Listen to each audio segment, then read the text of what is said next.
Story time about the time I got pneumonia in adulthood. So, if you've already seen some of my videos before, then you know that I have sickle cell. If you haven't seen it, I suggest you watch my previous videos to learn more about it and support my channel. I also want to thank everyone who has already watched, commented, and liked. I'm trying to get to 1,000 subscribers so that I can go live and make an income. So let's get into this story. I'm going to start from the very, very beginning. So one day, my brother, his ex-girlfriend, and I got into the pool. So getting in the pool is something I should not do, and I should be cautious due to my sickle cell. However, I don't let sickle cell get in the way of me having fun. So I got in the pool, and what I normally do is I put a large blanket in the dryer, and I let that just stay in the dryer until I'm ready to get out of the pool so I can dry off and get warm quickly. So we're in the pool, we're having fun, everything is good, and all of a sudden it was like a light switch flipped and I didn't feel good. At that very moment, I believe that is when I got pneumonia, or when the symptoms started to show due to the pneumonia. I literally felt the exact moments that I no longer felt like myself. So lucky for me, I had a doctor's appointment. I think it was either the next day or 2 days after that incident. So I go in and I let the physician's assistant know that I felt as though I had pneumonia. Now, at this time, I didn't have many symptoms. The only symptoms I had was upper back pain, pain when breathing, and I guess a slight cough. So when I told her that, she told me, if you had pneumonia, you'd know. And that is the direct quotes. You'd know if you had pneumonia. You don't have pneumonia. She didn't run any tests. She didn't try to see if maybe I was just in the beginning stages and I probably could have caught it earlier. Just anything. Like, she just pushed me aside as though I was a hypochondriac. So that very night, the pain in my back increased exponentially. The pain in my back was so high, all I could say is something is wrong. Something is wrong. I don't know what's wrong, but something is not right. So my mom continued to check on me about every 5 or 10 minutes. She would come and check on me.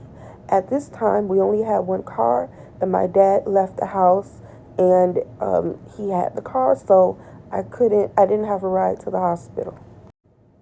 So my pain got even worse. So my mom called my dad and said, "Come home right now. Ann needs to go to the hospital. Get here as soon as possible." As soon as she got off the phone, the pain in my back got even worse. I told my mom, something isn't right. Something is wrong. I don't know. This is not the normal pain I have. Something is wrong. It's not right. And I asked her to call 911. I told her, call 911 right now. I need to get to the hospital. So she calls my dad back and she tells him, I'm going to call 911. Ann is not doing well. Something is wrong with her. So she calls 911 and she tells them, something is wrong with my daughter. It hurts for her to breathe. Her back is hurting. She needs to go to the hospital. Please come quickly. Now, the hospital that they took me to, I would never recommend that hospital. Not even to my worst enemy, I would not recommend it. However, I did not have a choice. I had to go to that hospital. So while at the hospital, they took an x-ray. They said that, I think the word is consolidation. It was basically, there was a big white spot on my lung x-ray. So they come back and they tell me either you have pneumonia or you have a blood clot, but we're going to have to run some more tests. I went through testing for 2 days straight.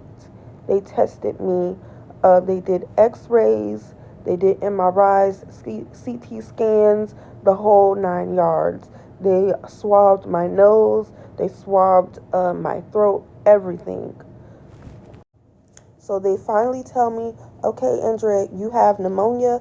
We have to treat it. We're going to give you antibiotics and we're going to give you pain medicine for the pain in your back.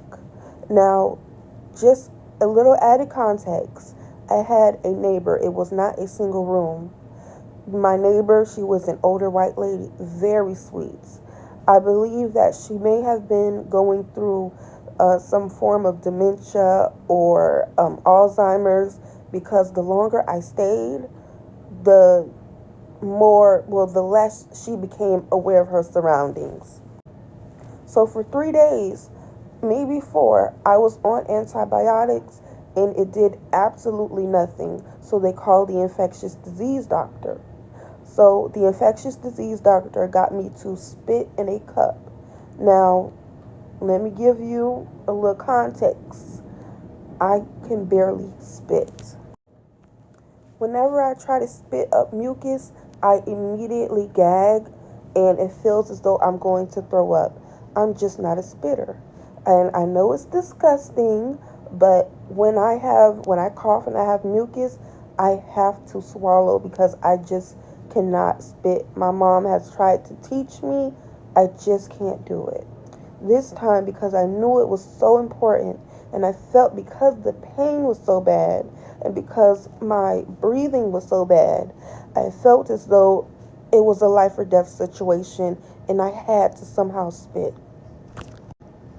So when the time came, I spit, but it was very, very little because, like I said, I just can't spit. So the results came back on the type of pneumonia I had. I had a contagious, I repeat, contagious form of pneumonia. It is commonly called walking pneumonia. Now remember the older lady who I was sharing a room with? Yeah, she was in the room with me for 3 to 4 days exposed to pneumonia. I don't know if the doctors were being negligent. I don't know if that's their protocol, that they don't test the type of pneumonia before giving you antibiotics, but I believe they goofed up with that one because that lady was exposed to a very contagious form of pneumonia. So they put me in a private room once they found out it was contagious. And let me just rewind a little bit and explain to you what I was feeling while having pneumonia. The pain in my back was so horrendous. All I could do was cry and whine and moan and groan. I couldn't sit still. Nothing was giving me relief. Now, mind you, they got me on a high dosage of narcotic pain medication. They had me on 2 milligrams of Dilaudid IV every 4 hours. I don't know if y'all know this, but that is a high dose. They would give me the pain medication. I would feel a little better for 1 hour, and then the remaining 3 hours I had to wait for the next dose. My pain would come back, and it would come back with vengeance. Now, at this time, my dad had been visiting me every day. During the daytime, I was okay, so to speak. I wasn't as sick.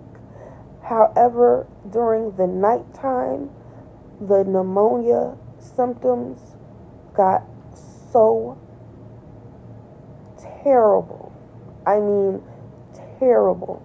I was tossing and turning, crying and whining. It got to the point where the lady who was in the room, this was before I changed rooms, she said, "Will you shut her up?" And I felt so bad.